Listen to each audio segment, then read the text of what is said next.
Bienvenue sur ce guide de moins de 10 minutes qui permet de voir comment importer vos anciennes données au sein d'Organilog.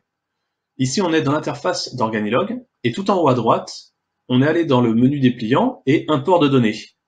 On arrive sur une interface qui nous dit pour l'instant vous n'avez pas encore d'import et on va cliquer sur Nouvel import. On est sur une page qui va résumer toutes les étapes de création de l'import et qui rappelle des petits avertissements avant de commencer. Ces avertissements, ils sont vraiment importants, il faut les lire, il y a une utilité.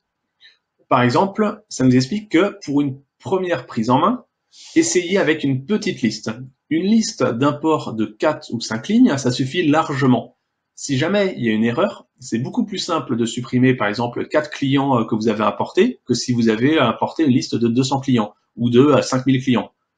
Donc essayez d'abord sur une petite liste. Ensuite, on rappelle que ça va être un fichier de type CSV. Donc CSV, c'est une liste Excel. C'est un fichier de type vraiment assez universel. La plupart des logiciels actuels permettent d'exporter en CSV. Ensuite, on précise que l'import est irréversible. Donc les données qui seront importées vont être vraiment ajoutées à votre liste actuelle une fois que l'import est terminé. Les données sont bien ajoutées aux existantes. Donc si ça existe déjà, potentiellement ça va peut-être rajouter un nouveau client avec un nom similaire. Et on précise bien, une fois que l'apport est terminé, allez regarder les données pour vérifier que ça a bien été importé. Et enfin, on précise que peut-être qu'il y a certaines données spécifiques que vous devrez importer manuellement, que vous devrez ajouter manuellement. Alors ça peut être contourné. Par exemple, avec les champs personnalisés au sein d'Organilog, vous allez pouvoir créer des champs qui n'existent pas par défaut. Mais voilà, il faudra vérifier tout de même, on précise juste potentiellement, ça dépend comment est formaté votre fichier d'import actuel. Ce qu'on va faire, c'est qu'on va regarder un fichier d'import fictif. Ici, on est sur une liste toute bête en fait de clients potentiels qu'on aimerait ajouter à Organilog. On peut voir qu'il y a plusieurs colonnes, donc une colonne avec le nom de la société, une autre avec le prénom d'un contact, le nom d'un contact, téléphone, email, la date d'ajout du client, la rue, le code postal, la ville, et un champ qui n'existe pas au sein d'Organilog, un champ par exemple fidélité. Donc ce champ-là, on peut l'ajouter à Organilog. La première chose à faire est tout d'abord dans Organilog de créer un champ personnalisé de type texte et qui va s'intituler fidélité et qu'on associe au client. Et on pourra récupérer justement cette information, cette colonne, grâce au champ personnalisé. On voit une petite spécificité. Ici, le client société, donc Epsilon, existe plusieurs fois, mais avec des adresses différentes. Donc ça arrive notamment avec des syndics de copropriété ou pour des grands clients qui peuvent avoir plusieurs agences au niveau national. Eh bien, vous pouvez tout simplement recréer plusieurs lignes avec tout simplement en reprenant le même nom de client, les mêmes informations liées au client, mais toutes les informations rue, code postal, ville qui sont non pas associées au client mais qui sont liées à l'adresse, et bien là, d'une ligne à l'autre, elles vont être différentes. Et ça va pas créer 3 clients avec chacun une adresse, ça va créer qu'un seul client, mais qui aura plusieurs adresses. Donc il faut bien recréer les mêmes champs pour le client et distinguer au niveau des adresses. Sinon, le reste des informations seront repris. On peut, quand c'est terminé, alors là ça a été créé dans Google Doc, mais on pourrait le créer dans LibreOffice, dans Excel. Et quand c'est bon, par exemple dans Google Doc, on dit télécharger au format CSV. On voit bien valeur séparée par des virgules. Donc pour nous, ça va être fait. On retourne sur l'interface. Et là, on peut voir les différents types de données qui peuvent être importés. Donc on a client uniquement. Donc ça, c'est si on n'avait pas les adresses, si on voulait seulement importer des noms de clients et un email, par exemple. On peut importer uniquement les adresses. C'est le cas notamment peut-être un grand compte qui va avoir beaucoup d'adresses, des centaines d'adresses. On peut importer client et adresse. Donc dans notre cas, c'est ce qu'on va utiliser. Continuons et regardons donc client, adresse et parcours, donc des tournées. On pourra importer un fichier qui contient toutes ces infos. Un autre pour importer uniquement les contrats, un autre les équipements, les installations. Un autre pour importer les interventions. Donc si vous avez un logiciel existant qui liste les interventions, vous pourriez les récupérer dans Organilog. Vous pouvez aussi associer client, adresse et intervention. ou importer des devis ou des factures, ou alors tout simplement importer des produits ou services pour faire votre gestion de stock. Donc dans notre cas, client et adresse. Ici, fichier CSV, en cliquant dessus, on pourrait aller chercher sur l'ordinateur où se trouve le fichier qu'on a précédemment téléchargé.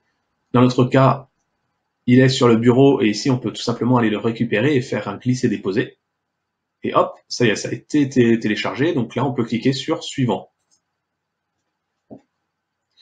Nous sommes sur la première étape de l'import. On peut voir ici, en fait, séparateur, encodage, etc. Toutes ces informations permettent de voir comment les données sont encodées dans le fichier. Et en dessous, on a un aperçu. Donc si on sélectionne, par exemple, en séparateur, au lieu de mettre virgule, on met point virgule, on voit ici que c'est cassé. Mais peut-être que pour vous, selon le logiciel, l'import, le type de données, peut-être que ça sera un point virgule, peut-être une tabulation. Il suffit simplement de changer et de vérifier. Encodage, donc actuellement c'est UTF-8, et on peut voir ici une rue par exemple Général de Gaulle, il y a des accents qui ne sont pas cassés. Si on sélectionne un autre encodage, on voit que les accents sont cassés. Donc sélectionnez l'encodage qui permet de récupérer les données correctement, et ensuite un autre champ qui dit ignorer la première ligne. Donc là en l'occurrence, oui, la première ligne, on voit qu'elle contient le nom des colonnes. Donc ça ne sert à rien de l'ajouter comme si c'était un client. Donc on va simplement ignorer la première ligne.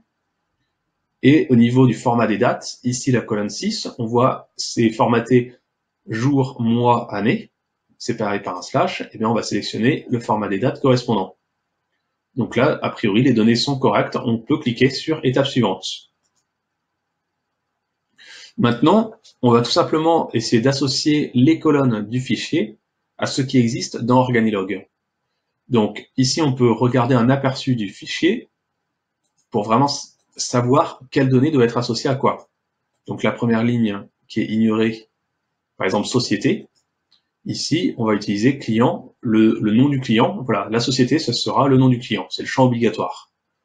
On peut récupérer le prénom du contact, on peut aussi récupérer le nom du contact. Au niveau du client, on va récupérer le téléphone, on va dire c'est le téléphone pro. Email, on peut le récupérer. Date d'ajout, ce qu'on va faire, c'est que ça va être la date d'anniversaire, on va pouvoir l'ajouter.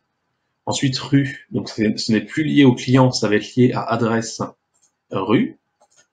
On sélectionne ensuite adresse code postal, adresse ville, et ensuite le champ fidélité. Quand on descend tout en bas, on voit le champ personnalisé lié au client, donc voilà, il est là, il existe, fidélité. Donc on a bien une association pour chaque colonne. Après, selon votre fichier, vous aurez peut-être des colonnes de votre ancien, de l'import que vous voulez faire, que vous ne voulez pas récupérer. Vous n'êtes pas obligé d'associer une colonne à côté. Comme on peut voir, par défaut, la ligne va être ignorée. Et lorsque c'est bon, vous cliquez sur étape suivante. Ici, on a un petit récapitulatif qui nous explique qu'il y a 9 lignes dans le fichier. Et donc, si c'est bon, on peut tout simplement cliquer sur finaliser l'import, mais là, ça va finaliser l'étape. On clique sur finaliser, et là, on attend un petit peu, ça mouline, et voilà, ça vient d'être terminé. Donc, on peut aller vérifier les clients et vérifier les adresses. On va dans client, et on peut voir les clients qui viennent d'être ajoutés. Nom du client, on voit bien, c'était le nom de la société dans le fichier. En l'occurrence, on n'a pas répété nom de la société, nom du contact, mais on pourrait choisir d'afficher, par exemple, le prénom du contact qui était dans le fichier. On clique sur afficher les colonnes, et voilà, on voit bien que le prénom du contact a aussi été importé. Et ici, on peut voir aussi pour la société Epsilon, adresse, qui en a 3.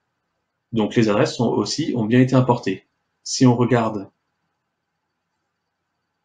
dans le fichier d'adresses, dans la liste des adresses, on peut voir toutes les adresses qui ont bien été importées, et on a bien ville, rue, on peut avoir code postal aussi, qui sont bien associés. J'espère que ce petit guide d'introduction vous aura été utile. Si vous avez des questions, n'hésitez pas, nous sommes là pour ça. Très bonne fin de journée.